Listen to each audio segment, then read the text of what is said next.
How is everybody doing today? I want to hop on Robert. Actually, he's going to tell his story to us today about how he actually just transitioned from a street entrepreneur, as you read the post, into a full-time business legal, entity, business owner. So actually, he's going to start with his story today, and I'm pretty sure the internet might be a little choppy, but as long as we have audio, hopefully that's good. So yeah, the picture might be a little blurry. So just to let you guys know, but as long as you can hear us, just put in the comments. If you can hear us, that's fine. So the picture is whatever. But let me go ahead and let Robert introduce himself. He actually started as an entrepreneur at 12 years old. So actually, he can take us there, tell his story, and everything like that. Thanks for joining me, Robert, and the floor is yours. All right, Mike, happy to be here and share a story. It's a story that I didn't feel comfortable sharing with a lot of people until like 2016. I don't remember who it was. There's a couple of people like Arnie Giske and a couple of others that were like, man, you got to start sharing your story because it's a great story of entrepreneurship, of making a comeback, of changing your life around. But for so many years, I was kind of ashamed of the shit that I had done and things I had gotten involved with, and I didn't really share much. And once I started sharing, it was just amazing, the response from people and the love I got from people. And the people were, I figured people are going to judge me if I share my past. And it was actually quite the opposite. People weren't judging me. People were actually giving me a lot of respect for what I had accomplished. So happy to share that story with you all. So my name is Rob Vico. I'm the owner of Kick-Ass Marketing down here in Miami, Florida. I born and raised in the MIA. Grew up in what's known here in Miami as Little Havana, which is predominantly a Cuban neighborhood. So when a lot of the Cubans came over in the 60s and 70s, they ended up settling in the Little Havana area, and that's where I grew up. It wasn't the best of neighborhoods. It was kind of rough, a lot of gangs in the 80s and stuff like that. So about 12 years old, I'm growing up low income kid in basically Little Havana. And my dad works 3 jobs. I ain't got no money I can't even ask him for money. So I go to the neighborhood bodega, which is the little neighborhood supermarket, and I try to get a job there. And they're like, no, you're too young. You can't work here. And I used to go to the store and pick up groceries and take them to a friend of the family, little old lady that lived in this like government buildings that were for elderly people, for older people. And I used to take her the groceries. And one day some lady says, hey, can you bring me back this? And I brought her back and she gave me a couple of bucks for tips. And I went back to the supermarket and I said, hey, can I start delivering groceries to the people in the buildings? And they'll just give me tips. You guys don't got to pay me. And they said, yeah. So that was my first little business, was me taking orders and delivering groceries to the little old ladies and little old men in the buildings. And then from there, kind of, started a little lawn mowing business, did car washing, did a bunch of things.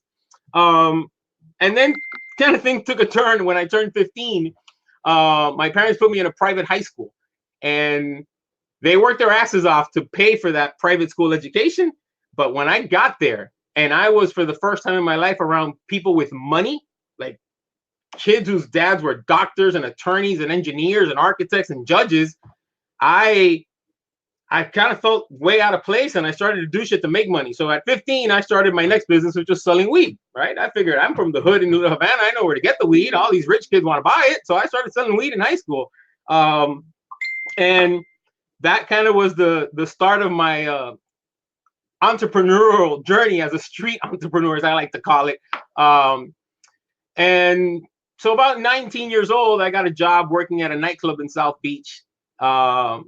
And that was the best and the worst times of my life, right? At 19 years old, working at the club business in South Beach, being the door guy was really cool, a lot of fun. But goddamn, did I get myself in a lot of trouble. It was like a roller coaster ride out there. So got myself in a lot of trouble out there, got arrested. By the age of 29, I had been arrested 5 times. So I looked at myself as I have no hope, right? There's nothing that I can accomplish in my life with a 5-time criminal record. No real job resume. I just been working in a nightclub business for I started there at 19. I didn't leave the nightclub business till I was 29. And a couple of things happened in that experience that kind of put me to where I am today. So if I wouldn't have gone through all that, I wouldn't be here today sharing this story with you. And one of the things that happened out in South Beach was we had the couple of crooked cops out there, and they pulled us over one night, and I had $2,000 in cash on me, and they took my money, arrested me, planted drugs on us, and took us in. And it really sucked, right? When I got out of jail, the next day, my friend picks me up, and I stop at a gas station and I buy a juice. And the juice was called Crooked. And I thought, that's an odd name for a juice. I said, you know who's crooked? Those beach cops are crooked. They think we're the bad ones because we're out here slinging and doing our thing. But these guys are just as crooked as we are. They just planted drugs on us, took us to jail, impounded my vehicle, stole my money. So I went and got an attorney. When I got my money back from the city of Miami Beach, I decided that I was going to spend that $2,000 and make a T-shirt. And I printed a T-shirt with a big Miami Beach police badge on it, and I put the officer's badge number 319, and I stamped the word crooked across it in big red letters. And I gave them out in South Beach. Everybody in South Beach loved it. The cops, not so much, but everybody else loved it. And then that got me into printing some more T-shirts and then selling them and then creating other designs. And at one point, I thought that, hey, you know what? My way out of this crazy life might be to start an urban hip hop T-shirt line, right? At the time, this was 1995, 96. There was a lot of entrepreneurs coming out with street lines, right? Like Damian John from Fubu had come out with his Fubu, and there was just a lot of independent lines. And I thought, hey, man, maybe we can make this work. So about a year later, we made it work. We got the T-shirts up in stores all across the East Coast, up to New York, New Jersey, Atlanta. And then the guy who owned the print shop came to me and said, hey, you need to find a new print shop because I'm filing for bankruptcy and I'm shutting this place down. And I really looked at this as my way out of all of the craziness I had done, right? This is now 1999, right? So in 1999, at 29 years old, I had some, I don't know what you would say, I had some issues with some other people, and I lost my temper, and I showed up at their house and I kicked their door down, and I got arrested. And now this is my 5th time getting arrested. I go to the judge, and I hear the judge telling the state attorney's office that they're going to certify 48 months of jail time. And I'm like, holy shit. My attorney looks at me and says, oh, all the shit you've done is now catching up to you. The judge is looking at your record and saying, we're done with this guy. So I was freaking out. I was looking at it like I fucked up my life. I looked at it as my parents came to this country to give me a better life. My parents worked their asses off to give me a private school education, to give me everything, and I done fucked it all up. And I couldn't live with that. And I was like, I have to turn my life around. I have to prove everybody wrong. Everybody that thought in high school and everybody that knew me that said that guy's gonna be a delinquent, that guy's gonna end up in prison. I was on a mission to prove them wrong. So I made him an offer, and I said, look, I'll buy this print shop from you. You got no customers left, so I'm basically buying your printing equipment, your machinery. And we agreed on 50 grand. I gave him 25 cash, and I told him to give me a year to build up my business. I spent a year hitting up all of the people I knew in South Beach, all the nightclubs, all the bars, all the restaurants, everybody out there, and it was going great. That was it's about it in 99, took it over completely in 2000. And I would say it was maybe 2001, 2002, where that pipeline of the people that I knew to hit up for T-shirts dried up, and I was freaking out. I was looking at myself as, holy shit, I don't know what to do next. I'm going to fail at this, and I'm going to have to go back to doing what I was doing before. And I was like, I got to figure this out. I got online and started researching like how to market your business. And I came across the guy that ensured my success, I could say. Like, right, I always tell people, when people ask me, why do you love entrepreneurship so much? And I said, because entrepreneurship saved my fucking life. It really did. It saved my life. It gave me an opportunity that I would not have had anywhere else. And then when I came across Dan Kennedy, and I started to learn direct response marketing, that was a game changer for me, right? So I started to realize that, wait a minute, I'm not in the business of printing a T-shirt. I'm in the business of helping these small businesses, these bars, these restaurants, these clubs, these small businesses market and promote themselves through the use of the T-shirt. And that kind of changed my whole world. And I became what I call now a self-diagnosed marketing junkie. And I just went all in with the direct response marketing. And, you know, back in 2002, we didn't have social media. Email blasting was not really a thing. So I was I'm going to admit to you guys this. I was a spammer. I was a spammer, right? We used to do fax blasts, right? We would buy list of fax numbers to small business owners, and we used to blast out with the software program and blast out 1,000 faxes to businesses, offering our T-shirts, offering whatever. And that was working, but that's all I knew how to do until I learned how to write copy, until I learned how to create calls to action, until I started to learn all that. That's what really was a game changer for my business and allowed me to, that was 2001, 2002. By 2005, I hit 7 figures. And it was kind of a completely different business than what I had started 5 or 6 years ago, right? And one of the things that I stress to people all the time in working with small business owners, coaching and consulting them, is you got to constantly be evolving. If your business doesn't evolve, you're going to go under. You have to, like, we evolved from a T-shirt shop into a marketing business. We evolved and we started adding the promotional items, the pens, the mugs, all the swag that people use at trade shows and giveaways and thank you gifts. Then we realized that the image of the staff at the company was very important. So we brought in embroidery machines. I spent $45,000 and bought a brand new embroidery machine so we can do the embroidered polo shirts and the nice apparel and the caps for their staff. And then I started creating marketing campaigns. I started writing copy for them. So you got to constantly be evolving, or your business will just get stagnant, or some other business will come and interrupt you, like what's happened with so many industries, with Airbnbs, with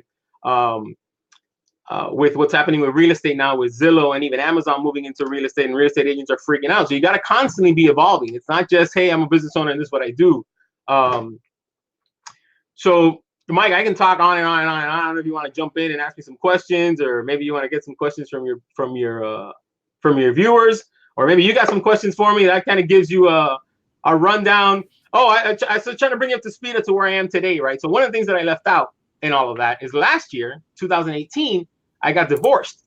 And in that divorce, my ex-wife kept my previous business is hers now. So I'm basically 49 years old, back to where I was 20 years ago, starting over and starting a new business. So I can kind of relate to your members and your audience as wanting to start a business, because I'm right back to doing it. The biggest difference now, as a brick and mortar guy, as a guy that's used to having the warehouse, the machines, the physical staff, the bodies there, building my new business now, I want to build it using more of the digital marketing, using the automation, using technology, using virtual assistants. I had a staff at one point of 18 people, and 18 employees is a pain in the ass. I never want to deal with that many employees again. So while I know how to build a business, while I know how to build a $1 million, 7-figure business, building this new business more on a digital aspect, more of a laptop lifestyle than an actual brick and mortar, paying rent and overhead and insurance and all that, is where I'm at now. And so I'm really just trying to figure it out.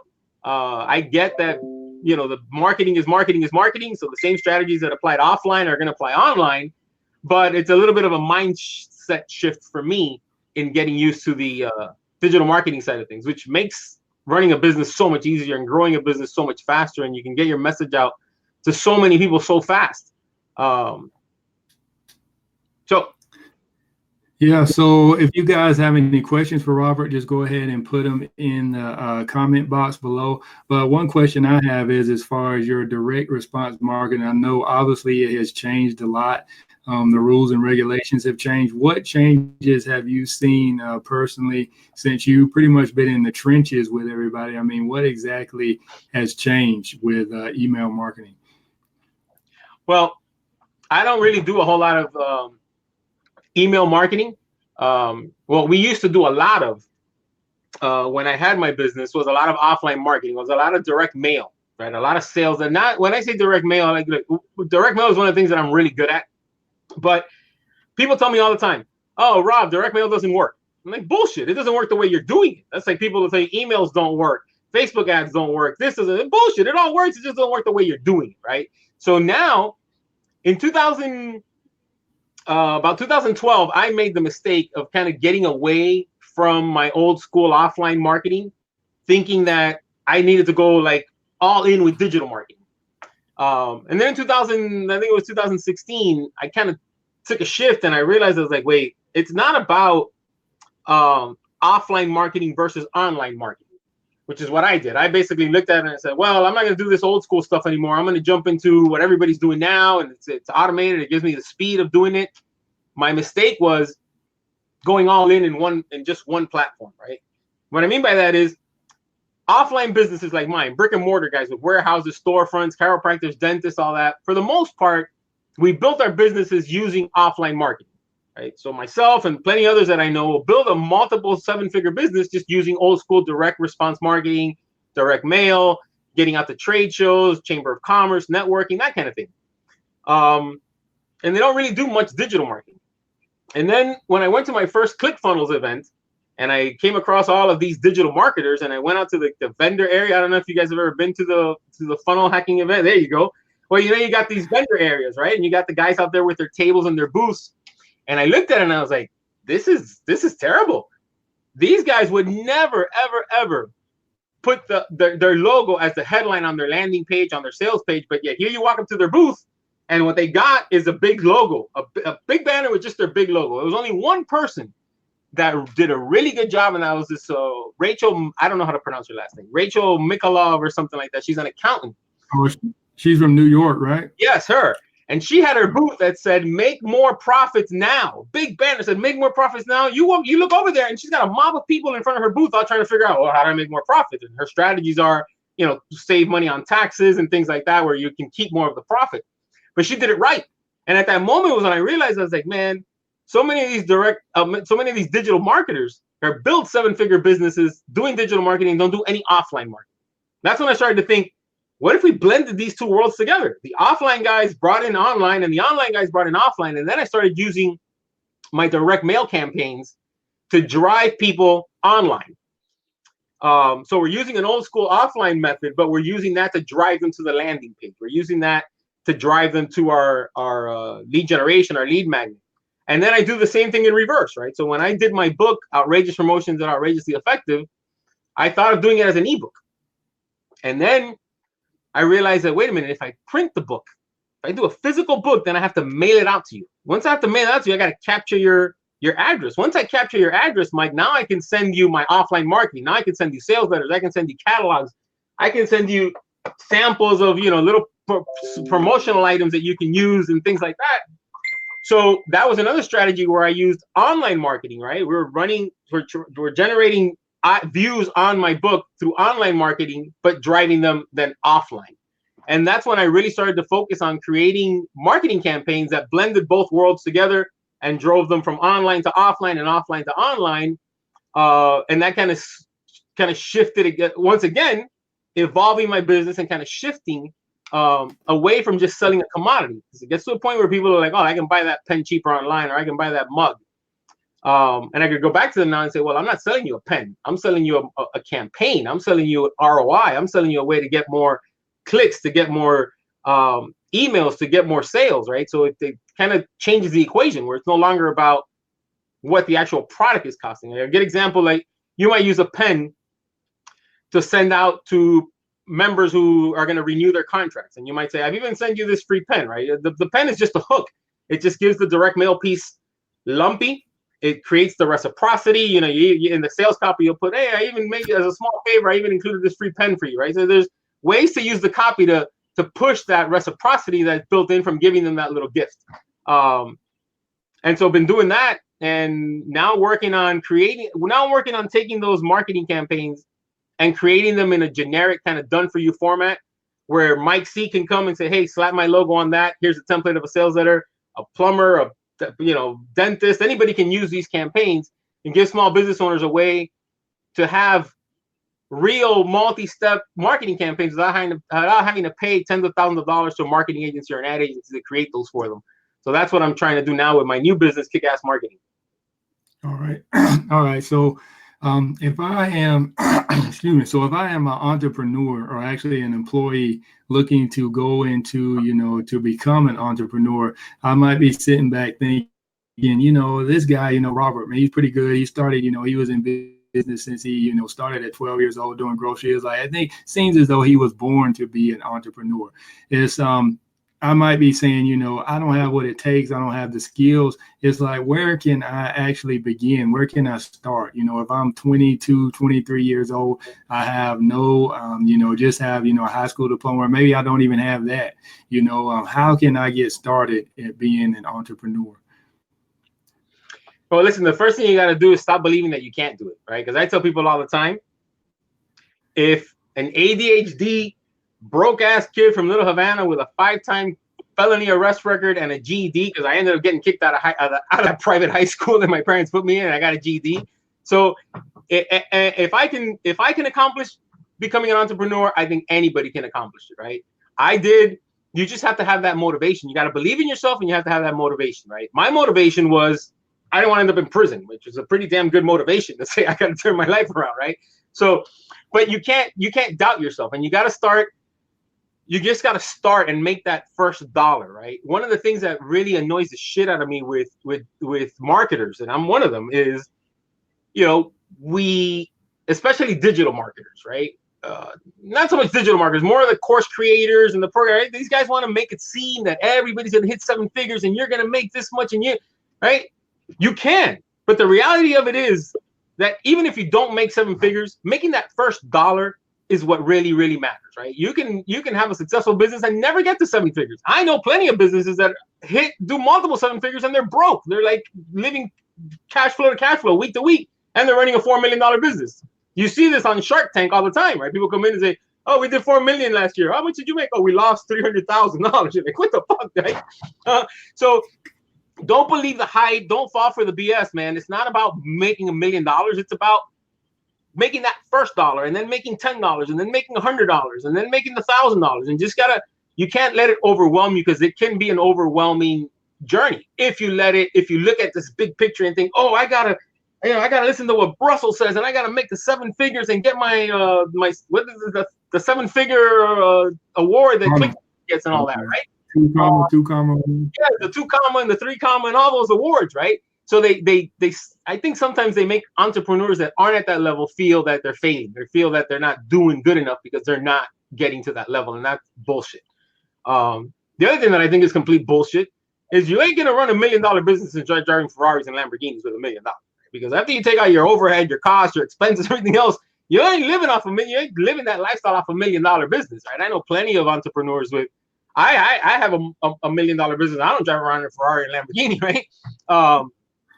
So don't let that hype kind of overwhelm you and discourage you, right? Just do your thing, keep focused on what you're doing, and just focus on making that dollar, not the $1 million. Yeah, that's a good point, because a lot of people do see, a lot of successful entrepreneurs, and then especially, with all the pictures, they're taking pictures with women and girls. Actually, my wife and I kind of just had that conversation where, there's a facade, and, there's just an image that you think you have to portray, in order to, be rich or to be, a successful entrepreneur. But I mean, that is, absolutely right, because I guess there was a book that came out probably actually it's been a while ago now, The Millionaire Next Door, and how it pretty much talks about how a janitor could actually become a millionaire. Not to say that you need to be an employee or janitor or anything like that, but I mean, you can take the same situation and apply it to just being a successful entrepreneur. I mean, you don't have to have all those things to be successful, all the material things and all that stuff. I mean, like he was saying, you could pretty much just live pretty much normal means and stuff. I mean, like he was saying, there's business owners who are actually making $4 million and then they're pretty much broke. I mean, you could pretty much, if you're an entrepreneur and you were making maybe 100, 200 something $1,000, if you didn't have a lot of overhead, you could be doing a lot better, than somebody that's making $4 million. So it's not, necessarily even all about the money that you make. It's pretty much, I have to take this from Dave Ramsey. It's just, you need to, it doesn't matter how much you make. It matters pretty much how much you keep. So that's pretty much, how much it goes. So right now, you actually mentioned, that you are 49 years old or so, and you're getting ready to start over now. Yeah. So exactly, take us through the process. What are you going to do right now as far as starting over? Because I guess I don't know if you want to go a little bit into that. I think you might have mentioned it a little bit. You got a divorce, your wife kept all the business and everything like that. So going forward right now, how are you starting everything, from scratch? How are you starting over? What are you doing? All right. So for the first time in 20 years, I'm back on that like entrepreneurial hamster wheel, I guess you can say, right? So your audience is a lot of people that have a 9 to 5 that want to kind of break free from that 9 to 5 and start their own thing. And that's basically the situation that I'm in now. Not necessarily a 9 to 5, but I got to do a lot of done for you, a lot of copywriting, a lot of creating campaigns for other small business owners to kind of be able to live and pay my bills in it. But at the same time, I'm not able to put a lot of time into building my business, which is a predicament that most people are. They're like, I'm in my 9 to 5. Then when I get out, I got to deal with the kids. I got to deal with this. I don't have a lot of hours to do it. So I'm back on that hamster wheel of, chasing the done for you work, getting it done, trying to find time to build my own thing. And then I'm so out of my, element with the digital marketing that just last week I was online researching local chambers of commerce, because I know how to do that. I know how to reach out to a local chamber of commerce and say, hey, can I come in and give a 20-minute talk on, marketing your small business? And all of them say, yes, come in. So it allows me to get in front of a lot of people at once. Last year I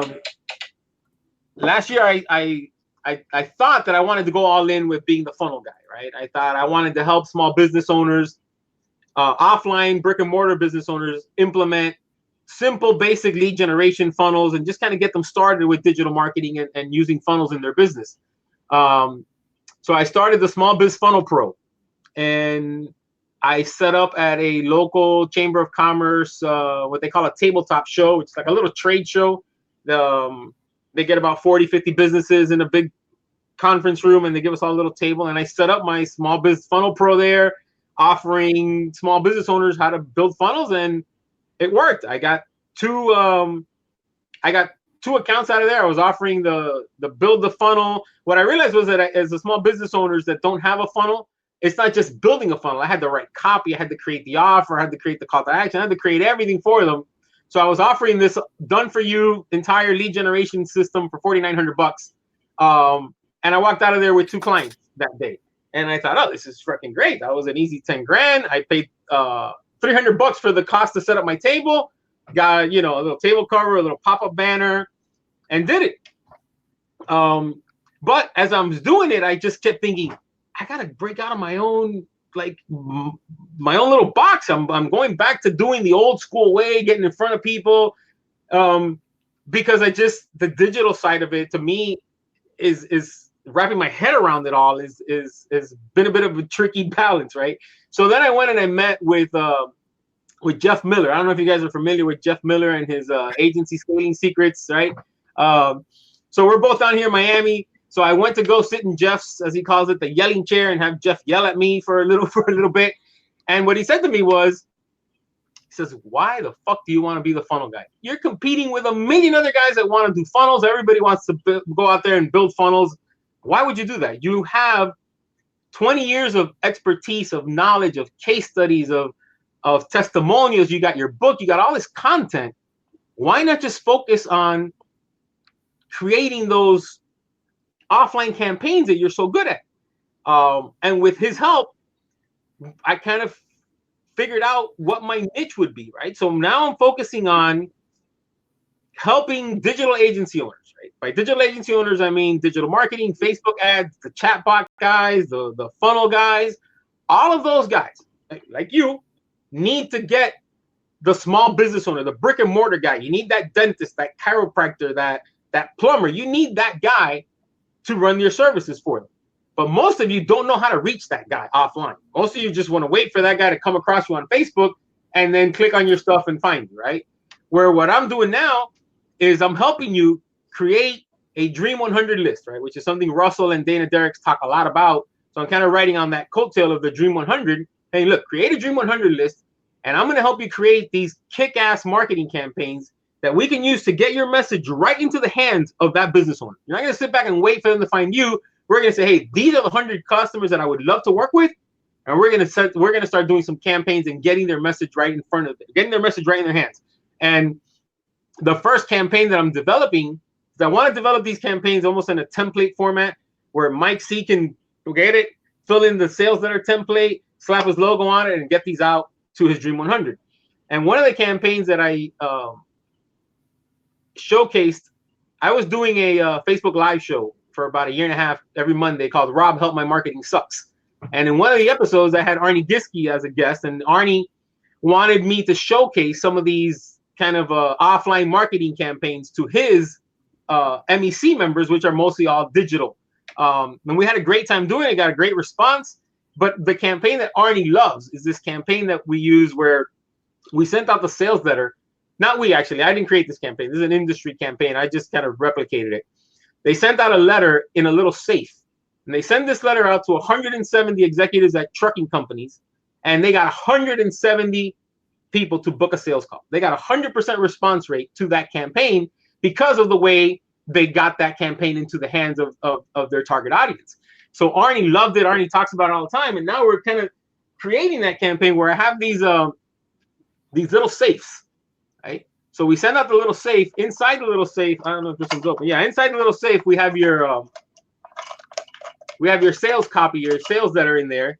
And then we send them a little thing that says, you know, what I'm sending you is so powerful, I had to lock it up in a safe to get it to you, right? So that's the campaign that I'm working on to create that like first templated generic campaign. And I think I got to find a way to call it the Arnie Giske campaign or something, because he really loves the campaign and I can piggyback off of him.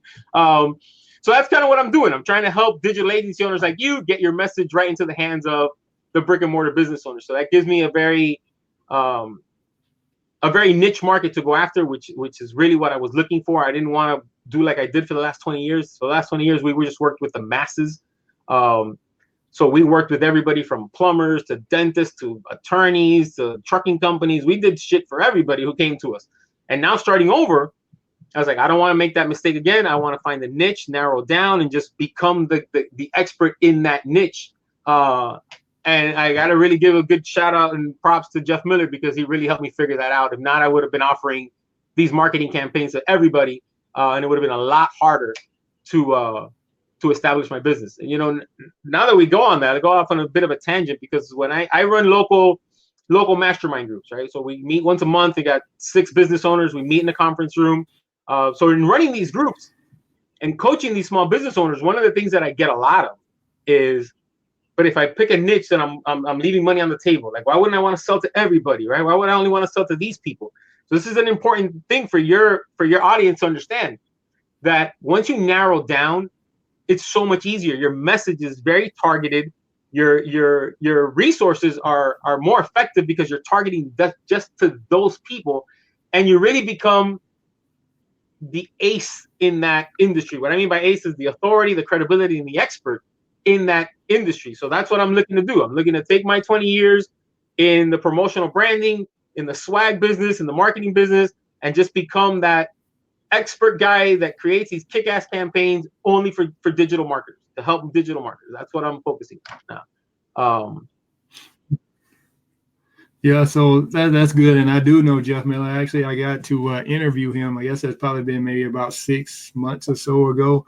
And yeah, I'm just surprised though. I don't know. Did he tell you to niche down? Because I know I asked him about that in the interview. He was like, "What's the point of niching down?" He said, "Every business, every service needs digital marketing." So he was like, "I don't want to niche down," because he said he was running ads, Facebook ads for a rabbi. So yeah. Now I don't know if he meant, niche down as far as just businesses, or, and maybe he's just talking about, just focus on one thing like digital marketing, direct marketing or something like that. But I know he did say, he was like, there's really no need to niche down on one business, because he was like, everybody needs digital marketing. He said, I want to help everybody. But I know what you are saying is, the message does make it easier, because that's kind of the way I came into digital marketing is like, I'll help everybody. And it was hard for me to reach out. Like I was first going after, dentists. And then, if you dentists obviously have a different pain point, a different, need than, what a realtor needs. or even, even somebody that's actually, a tree service or something like that, or even a plumber, Right. so obviously, yeah, so it makes it easier to, to do your marketing, your VSLs and everything like that when you have one particular niche. Now, once you get that down, like once you go off the dentist, then you have a VSL for dentists, then obviously, yeah, you can move on because you already have a process and a system down. But for Right. me, that's where I was finding a lot of difficulty. It was like, well, if I'm reaching out to a dentist one day, then I'm reaching out to a restaurant owner this way, I'm reaching out to a realtor, this day. And it's like, wait a minute. It's like they have different pain points. I don't know how to address them. I don't know what they need. I don't know the resolution for them. Everything's going to be, different. Yeah. So, Yeah, that's absolutely on point, right? For me, the whole niching down came about when I was talking to Jeff and saying, what makes it really tricky for me in creating these kind of done for you generic campaigns is the generic campaign, like let's say the template of the sales copy for a generic campaign is very, very hard to do when you're selling that to a plumber, to a dentist, to an attorney. So when I'm selling it just to people offering digital marketing services, those templates of those sales letters, the templates of the emails and the follow-up emails and all that is much easier for me. I don't have to kind of reinvent the wheel every time, which was what happened when I started doing the small business funnel pro. I realized the amount of work it took. And now, like the two people that I got, one was an AC guy, and one was an accountant. So figure how completely different that is. I gotta like start over from scratch every time, and I'm like, wow, there's no way to scale this, right? I have to create all of this from scratch for an accountant. If I only focused on accountants, it'd be easier. I could template this and boom, boom, boom, sell this to every single accountant out there. So that's how we kind of drilled it down into working with digital agency owners. But that's not to say that you can't have multiple niches, right? You just got to dominate one niche and then move on to the next one. You look at guys yeah. like Josh Nelson. Josh Nelson is doing about $3 million, and their business is plumber SEO, and they do all digital marketing for just plumbers, and he's doing about $3 million a year. He just came out with his agency course, 7-figure agency or something like that, and he's doing really well with it. But that's what he's teaching people, is just pick a niche, become the badass in that niche. But yeah, I mean, especially with digital marketing, like you said, everybody can use digital marketing, right? The trick is you don't want to have to reinvent the wheel every time you got to create a funnel for someone, and now you got to create a funnel for a dentist, and then a funnel for this guy, and a funnel for that guy, and you're constantly reinventing the wheel, reinventing the copy, reinventing the imaging. So it makes it a little trickier.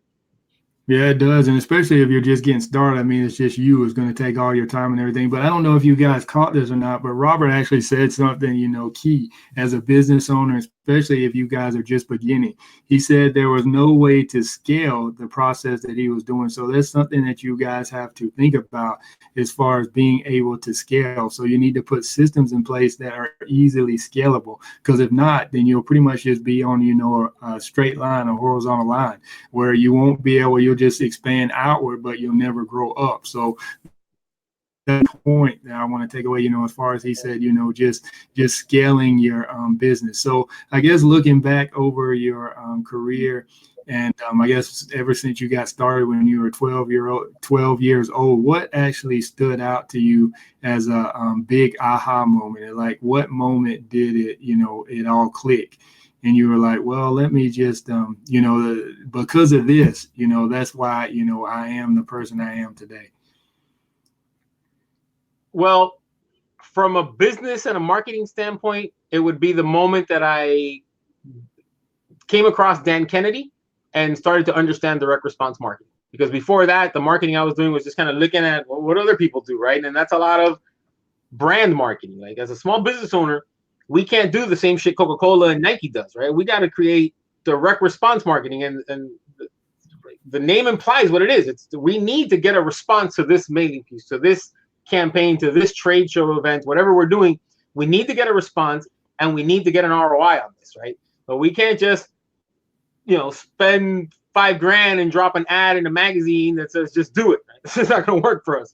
So, and back then, in 2000, we had this thing that maybe you are maybe have not even ever seen one, Mike, is we had these things called phone books. There were these big books, yellow pages, and you would go in that and you would look at, all right, let's see what other t-shirt shops are doing. And you flip over and you look and you're like, oh, okay, we say free delivery and no minimums and no this and no that. And so that's what I was doing until I came across Dan Kennedy and started to really understand that you had to have a call to action, that you had to have a deadline, that you had to have a headline, how important writing copy is, right? And I would suggest to all of your members, if you want to start off in entrepreneurship, go get Dan Kennedy's books. The first two that I started with, actually, you can see here in my how to get out of the way here. See this part right here? That's my little Dan Kennedy corner. I got all Dan Kennedy's books. I got the Dan Kennedy bobblehead here. I'm a big Dan Kennedy guy. Right? He's an old grumpy ass Dan. So the two books would be the ultimate sales letter and the ultimate marketing plan. Those are the first two Dan Kennedy books that I came across and bought. And from there, I've ended up buying all of his things. I was in one of his private mastermind groups. I've been a big Dan Kennedy guy, and I found out about 3 or 4 weeks ago that he was dying, that he was in hospice and he was in his deathbed. And when I started seeing the post on Facebook, I was like, what's this all about? And I click on it, and there's like it takes you to Dan Kennedy, and he's basically writing this letter from his deathbed in hospice about his journey in entrepreneurship. And I'll tell you, man, I had to fight back the tears. I literally I got choked up reading it, and it really kind of overwhelmed me. And I thought, man, what an amazing impact this guy had on my life. Because without Dan Kennedy and learning from him, I probably would not have made that business work. I probably would have gone back to being a street entrepreneur, and I probably would have ended up in prison. And that was in 2002, man. So that was almost 20 years ago. And the impact he had on me and the impact he had on my life made me almost in tears to think. And that got me also to realize what an impact we may be having on somebody's life. The impact that a guy like you, a guy like Jeff Miller, might have on somebody 20 years from now. Somebody may be sharing their story and go, man, if it wasn't for fucking Mike C, that guy, I would have never quit my job. I would have never started this business. I would never be where I am today. And, I want all of us digital marketers and coaches and consultants, I want us to really understand that we can really make a significant impact on somebody's life. And I didn't really think about that much until Dan Kennedy's passing. You mentioned, so those two books are great. You mentioned The Millionaire Next Door, right? That's a great book to read because it really gives you an understanding of what it takes to really be a millionaire, right? And it's not all the fancy and all the shiny cars and all the bells and whistles, right? It just so that book really taught me a lot, and it really kept me motivated on my journey as an entrepreneur. Because being a street entrepreneur, we had all the cash money in the world, we bought whatever we wanted, we were balling, right? Now I'm in this world where I'm like, shit, I'm working my ass off, and I ain't got money to do shit, right? So then reading the book, I was like, all right, this is what I'm doing. I'm making the sacrifice, and I'm living my life a little different than I was when I was the cool South Beach guy, because I'm trying to build this into something real. Another book that I would really recommend, and it's a quick read, it's called Who Moved My Cheese? I don't know if you guys have ever come across Who Moved My Cheese, right? But Who Moved My Cheese, man, there's a lot of ups and downs in running a business, right? And when you run a brick and mortar business, and you have a physical location, and you have employees, all kinds of shit happens, right? Employees get hurt. I've gone through a lot. Like I had the IRS give me a full audit. I had the state of Florida sales tax agency basically come and shut our business down. I showed up one morning and there was like this big yellow sticker on my door that the business could not open. The owner that I bought the business from owed the state of Florida like $7,500 in back sales taxes that I had to come up with and pay. I've dealt with employee theft. I've dealt with having to break leases, having landlords kick you out of your lease. I've dealt with all of it. And Who Moved My Cheese was always the one thing that would keep me rational, right? I'm a bit of a hothead, so when I like, fuck this, what the fuck am I gonna do now? Like, okay, this is not a big deal. This is just somebody just moved the cheese, and we just gotta find where the cheese is now. And that really, really helped me get through getting my print shop raided by the U.S. Marshals, right? Which is a story that you talked about a little bit, and I'll share with you guys what happened with that. When I bought the print shop, myself with my Crooked Threads. My Crooked Threads line. This was my logo. This was our. Oh, God, I'm bad at this whole camera placement thing, right? And what we did was we took the O's and turned it into handcuffs, and we made the S into a dollar bill. And all of our designs were about what people are willing to risk for that money, from white collar people to street guys to crooked cops, right? Everybody's willing to some way risk those handcuffs for that money. And the other client that he had was this guy who printed Bob Marley t-shirts that he sold at the head shops. So when I took over the business, I just kept printing for the Bob Marley guy, not realizing the Bob Marley guy did not have licensing to print Bob Marley t-shirts. And I didn't know that the feds had been issuing this guy cease and desist, telling him he had to stop, he couldn't keep doing this. And it got to the point where they arrested him for a criminal copyright violation. Once you have civil copyright violations and they can't enforce it and you won't stop bootlegging somebody else's shit, they make it into a criminal case. So unknowns to me, this guy gets arrested, sent to federal detention center down in downtown Miami, and his wife calls me up and she says, "Hey, I know Andrew's got a bunch of t-shirts at your warehouse and I know he owes you some money, but he went to Jamaica to visit his family and he's having an issue with the passport and they're not letting him back in the country. Can you help me sell the t-shirts that he has there so I can use that money to get him an immigration attorney?" So I feel bad for this guy. He's got kids. He's stuck in Jamaica. So I'm like, yeah. I start picking up the phone. I start making calls to other people I know. Hey, man, I got thousands of Bob Marley t-shirts. Yeah. I end up making a phone call to a guy who ended up calling somebody else. And I get this call from this guy, Peter, and says, "Hey, man, you got all these Bob Marley t-shirts. I'm interested. The Bob Marley Fest is going to be down in Miami next week. And I want to go in there and buy it all up and sell it at the Bob Marley Fest." I said, "All right, come in, make me an offer." He makes me an offer. I coordinate with the guy's wife. He's offering $2. She's saying $4. We agree on $3 a shirt. The guy says, "All right, I'm going to take him." Friday morning, he's supposed to come. I said, "Listen, you need to come in a van. This is a lot of boxes. There's thousands of Bob Marley t-shirts here. Come in a van. I'll have some of my warehouse guys help you load it all up." He says, "All right, I'll be there Friday at 10 in the morning. Friday, I'm in the back of the warehouse. And my assistant, my secretary, Jackie, she's turning the corner of the warehouse and she's like, Rob. And when I turn the corner, what I see is these guys, bulletproof vest on, hands on their guns, pointing at me going, "Are you Robert Vico? Are you Robert Vico?" And I'm like, "Whoa, yo, I'm Robert Vico. What's going on? What's going on?" And they're like, "Well, we'll tell you what's going on in a little bit." Unknown to me, the guy that I was talking to, the guy that I made the phone call to that called somebody else, he called the guy who prints Bob Marley t-shirts and is licensed to print them and pays the royalties, and thought he got pissed off that here we are circumventing the licensing and he's paying. So he basically snitched us out.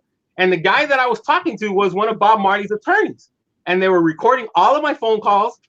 And they came in and put my employees up. I had all my employees up against the wall. Everybody was getting patted down. They searched the whole place. And I'm like, "What the hell's going on?" And they're like, "Criminal copyright violations." Or they came in basically full force with the search warrant, all my employees up against the wall. They wouldn't let us answer the phones. They were there all day long searching the trash cans. They searched everything because of copyright violation for Bob Marley.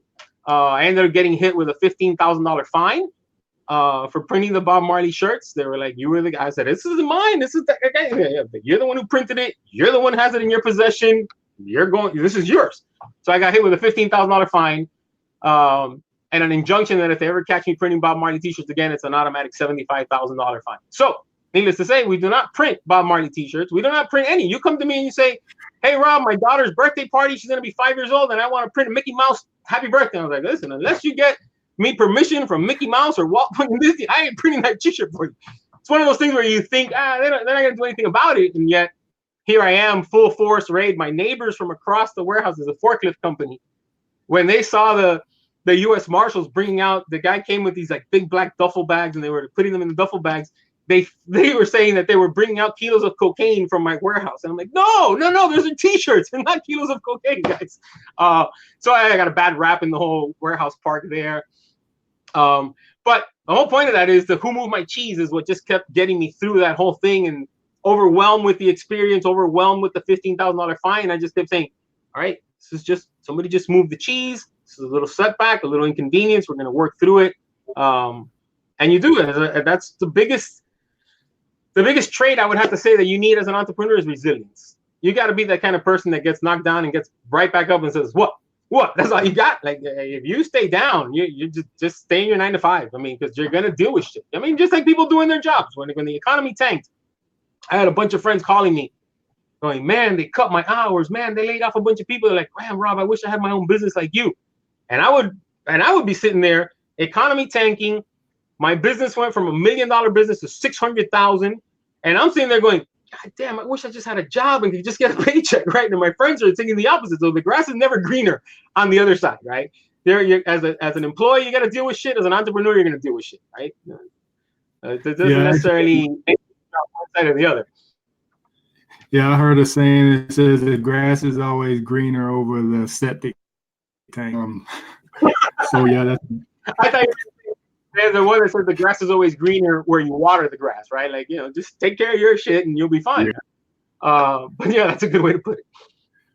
Yeah, so yeah, that's pretty. I mean, he's absolutely right about that. I mean, things are going to come and go as being an entrepreneur, but then things are going to come and go as well. As being an employee. But I think I would rather take the entrepreneur side in that you have a little more control over what happens. Because I mean, when you're an employee, I mean, they can pretty much, just to take for instance, like your business.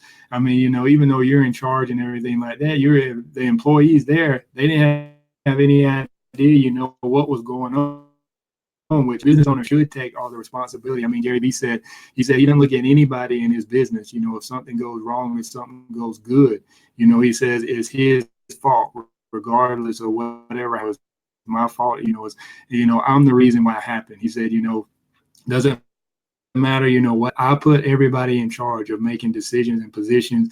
I put people in positions, and it's their choice, their decision to, whatever happens. He's like, yeah, maybe I didn't hire, the employee all the way down, as far as the gender or anything like that. But the person that did hire them, I put somebody in charge of them. So he said it's my responsibility. But I mean, as far as being, an employee, or you have less control over, your situation, your results. I mean, you were the business owner in that situation. You could get a little more leeway. So everybody was actually riding on what you were telling the U.S. Marshals. So therefore, pretty much you were I don't want to say this, but I mean, technically, yeah, you were in control of all the employees under you. I mean, pretty much they were right. Your words were saying. So as being an employee, your word only goes so far. I mean, because you have a manager, your manager has a manager, that manager has a manager. So I mean, I would still rather take the employee route. So let me ask you this question, just summing up everything here. So if you were to have one superpower, what would it be and why? I already have it. ADHD. My ADHD is a superpower and a curse. It really is. And a couple of years ago, I started to really understand more about my ADHD with a guy that I met in one of these groups, Brian, who runs a group for ADHD entrepreneurs. And in kind of discovering it, I realized that this is my superpower. I'm able to process a lot of information. I'm able to see a lot of ideas, a lot of angles, but at the same time, it can be a curse when you try to drill down to just focusing on one thing. And I can't get that mind to just kind of hyper focus on what I'm working on. Makes it very challenging. But at the same time, it's a superpower to be able to process that much information so quickly, to be able to see the angles, see the ideas, see the big picture. But when it comes down to the details of that big picture, oof, I'm a hot mess with it. When it comes to the fine details of it, I'm a big picture guy, big idea guy. So that's what I would say is my superpower, right? That's not something that people can go out and say, hey, Rob told me to go get ADHD and I'm going to be a great entrepreneur, right? So it's something that you got to have. I would say if you want as a future entrepreneur, if you want to have one superpower, that would have to be marketing. Just really focus on learning marketing, right? There's I talk about this in my book, Outrageous Promotions and Outrageously Effective, and it's, as a business owner, you are not in the job of being an accountant. You're in the job of marketing your accounting firm, right? You're in the job of marketing your ice cream shop. You're not in the business of selling ice cream. You're in the business of marketing that ice cream shop, right? And at the end of the day, right, if I'm a bad accountant but I have really good marketing, I'm gonna bring in the clients. Whereas if I'm a really good accountant and a bad marketer, I'm gonna go broke, and the bad accountant just hires that good guy and says, "Hey, come work for my practice," right? So it's all about marketing. And marketing, the principles apply the same offline to online. I see a lot of online, like when I'm in the ClickFunnels group, somebody drops a little link and says, "Hey, I just set up my first funnel. Can someone take a look and give me feedback?" I go and I click on it and I just take a look, and there's no headline, there's no call to action, there's a lot of pretty pictures and a lot of it, but there's no real flow to it. There's no deadline, and I'm like, they're not applying basic direct response marketing, basic marketing 101, which Russell Brunson is a big Dan Kennedy guy. I remember going to Dan Kennedy super conferences 2002, 2003, 2004, and seeing this young looking guy running around with his potato gun ebook, and he started this thing selling potato guns and how to make a potato gun in college. And the next thing you know, a few years later, he's fucking Russell Brunson blowing up this ClickFunnels thing. So he's a big Dan Kennedy guy and he teaches it, but I guess a lot of people just, they don't pay attention to the details of the marketing. They just think, oh, I'm just gonna slap up this funnel and I put this and I do that and I put this picture here and then it's all gonna work and I'm gonna get a 2 Comma Club award next year. It's not that simple. So definitely marketing, and the best way to learn marketing that I've come across is from Dan Kennedy. I mean, the best way to learn direct response marketing is from Dan Kennedy. Once you learn from Dan, then you can go in and start to learn from guys like Jeff Miller, guys like Russell Brunson. You can start to learn all that because you understand the structure that it has to be used in, right? Which is one of the big mistakes I see so many small business owners doing. That makes a lot of sense. And as far as Russell Brunson actually talked about, his story and how he used to actually just get, I guess he used to collect mail.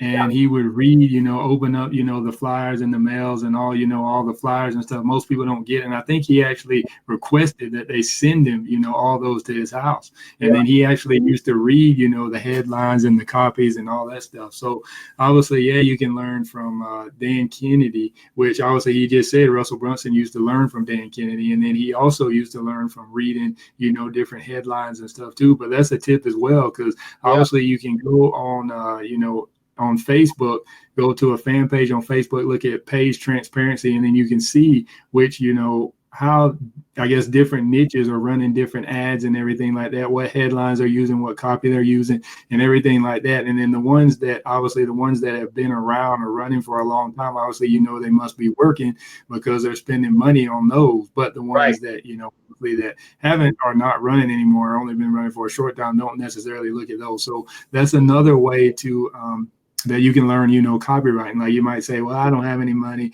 I'm just an employee, only got enough, to pay my bills. I'm only working, from paycheck to paycheck, week to week, or 2 week to 2 week, however much you get paid. So, but there's one way that you can actually get started, learning if you don't have the money to buy the courses. But then I can say, you can still look at YouTube and everything like that, but still you can go to the library and read books because, even you might not have the money to go books. I mean, the library is a lot of things people don't talk about much anymore.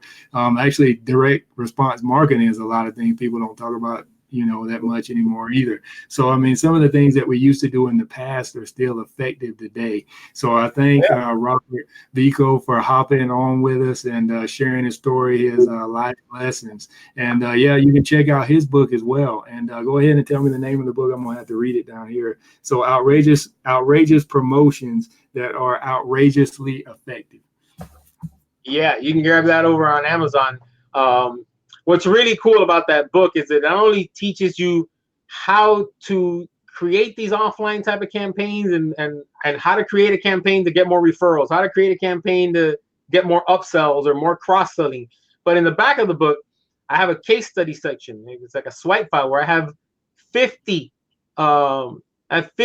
campaigns showing you what they did, what the results they were. So you can basically go and say, hey, look at that. I can do that safe campaign and kind of swap it out and swipe it for yourself. Because like Russell Brunson, I'm a big fan of having a swipe file. I got these big, like Tupperware bins, like those plastic bins with the lids. And that thing is full of direct mail pieces. It's full of like, I sign up for all kinds. It's full of like envelopes like this, right? Where, oh God, I'm really bad at figuring out like envelopes like this, right? So when I see some offline stuff like this, I get it. And this envelope will now be in my swipe file because it's a great way to get your, so this is a good example of how do you get a mail piece open? When you have all this teaser copy on the outside of that envelope, this is going to get open, right? So I sign up for all of that, all of the offline stuff, all the mail stuff. I recently started doing what you were mentioning, which I started doing a digital swipe file where I come across Facebook ads or come across things and I'm like, that is a really good way to put that message, or that's a really good headline. And I just kind of copy and paste it and put in a little swipe file on my computer. And I'd have to say, maybe if you cannot go out and figure out how to get ADHD, you can figure out how to make a swipe file, right? A swipe file is basically like a superpower, right? You basically have endless amount of ideas, headlines, calls to action, ways to position yourself in that box. So as you come across things that stand out to you, as you come across things that you've seen running often, you know it's working because they keep running it, print it out, get a copy, put it in your swipe file. If they're offering a free report, if they're offering it, get the free report, get the mail pieces, get on the list and start to build up your swipe file, because that's going to inspire you. It's going to give you ideas. It's going to give you direction, which is hard sometimes, especially if you haven't been an entrepreneur, you haven't been in marketing for a long time. You're like, shit, what do I do? How do I sell this? How do I market myself? Start building up that swipe file to help you. Yeah, thanks, Robert. Go ahead and listen to him and check out his book, and we will catch you guys on the next one. So thanks for tuning in. Thanks for joining us. And as I always say, hashtag ABM, always be moving. An object at rest stays at rest. So continue to move, and we'll catch you guys on the next one. Have a good one. And thanks again, Robert, for hopping on. You got it, Mike. Thank you for having me, man. All right. Have a good one.